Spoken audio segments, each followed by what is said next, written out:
Hey, welcome back to Atreyu News. Now, Youngkin's first executive actions including ending CRT and investigating Loudoun County.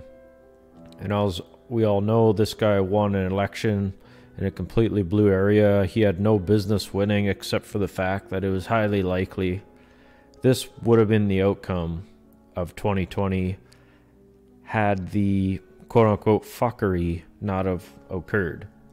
But let's take a look at this story, because I think it's a first step in a better direction. Aside from other big problems, I think it's a pretty exciting thing what's happening. But anyways, in Richmond, Virginia, hours after he was sworn in, Governor Glenn Youngkin took his first actions as the Virginia's 74th governor to sign several executive actions.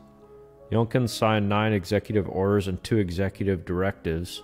He told 7 News that on day 1 he is going to rescind the executive order that requires all students in K-12 schools to wear masks in Virginia schools.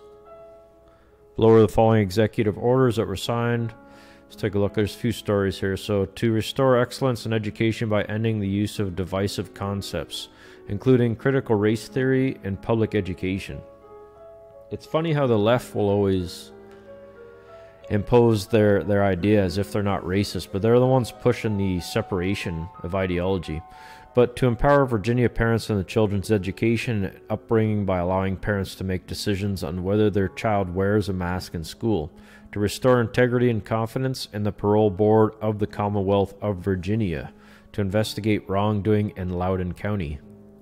To make government work for Virginians by creating the Commonwealth Chief Transportation Officer.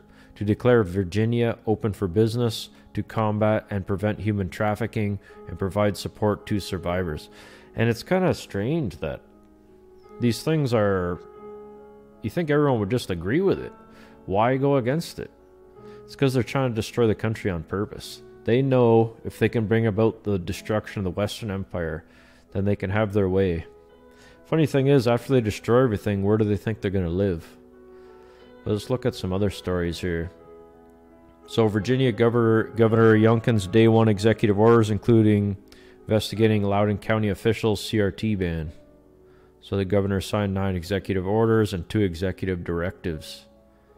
That's him there. Let's take a look at this. Tucker Carlson, I believe. It got a big snowstorm yesterday. Everyone knew it was coming, but officials in Virginia decided we're not going to pre-treat the roads before the storm, because what does that have to do with equity or vaccines? So they didn't. And what happened next? Well, more than 1,000 vehicles crashed, and countless drivers were stranded on the highway for dozens of hours. Dozens of hours. And that included Virginia Senator Tim Kaine. So plenty of social media users blamed that crisis on Glenn Youngkin. He just got elected. The problem is he's not actually the governor yet. He has not been sworn in. Former Fox contributor did the same. He tweeted this, quote, "If I was Glenn Youngkin, I'd be flooding the zone to get this I-95 crap fixed." But he can't, because he's still a private citizen.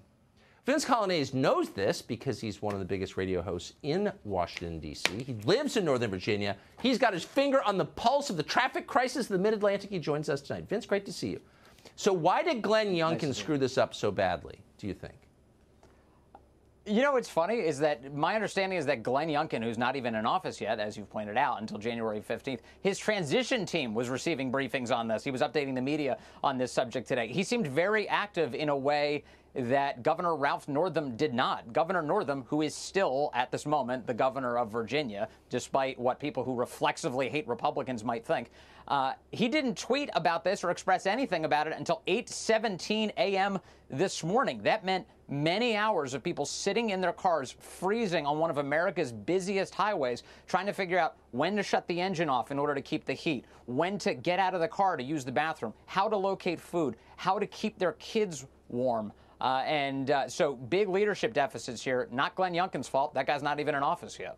I got to ask a broader question about the highways around Washington. So for years was the fastest growing metro area in the country as people flooded in to grab a hold of the federal nipple. But the infrastructure has kind of remained the same. Nobody deals with it ever. It's basically what it was in the Second World War. Does nobody notice this, or because it's not about equity, they don't care? Like, what is that? It is amazing. I mean, it's every time it rains, like things shut down in the D.C. area, and when it snows, forget it. Everything collapses, and the answer is always like, well, we just don't have the same infrastructure as everybody up north. Well, shouldn't you get that infrastructure? I mean, in Virginia, they're dealing with hundreds of millions of dollars, billions of dollars of surplus right now from the federal government sending COVID cash to Virginia. Use some of that money and actually take care of your citizens. I mean, look, you had Senator Tim Kaine of Virginia was one of the people who was stuck in this for nearly 20 hours over the last day. And the only silver lining I'm praying for is that he has some sense of what normal people have to suffer at the hands of an incompetent government. But my fear is he derived no lessons from it whatsoever and instead was upset that he was inconvenienced. But if you can't even maintain your roads, should you really be running the world? Not even close. Where's Pete Buttigieg, by the way? I haven't seen... Pete Buttigieg is like the Department of Transportation guy. This is Interstate 95. It's probably one of, or if not the busiest, like right there next to I-5, the two busiest highways in the country. He's not going to relieve this pressure. He's not going to get out there and put his face He's on maternity leave. I guarantee you, if Glenn Youngkin was governor of Virginia, that Pete Buttigieg would be out there attacking him right now and saying the federal government needs to rescue these people. But it's a Democrat, and this is all politics. That's funny that these people are allowed to vote. The guy's not even in office and he's getting blamed for something. That's what I think is most scary about this whole thing. But let's look at this. Virginia's newly sworn-in Republican Governor Glenn Youngkin signed 11 executive actions on his first day in office, including ending the use of critical race theory in schools, investigating officials' alleged wrongdoing in Loudoun County, and allowing parents to decide if their children wear masks in school. That's the depressing thing about the vaccines. Like, they obviously don't work. If they worked, you wouldn't need the mask, right? Try and tell some of these people that. They're completely insane. And they're gonna get us all killed. Crazy fuckers. Youngkin announced the list of executive actions, like I read earlier. There's a picture of it there.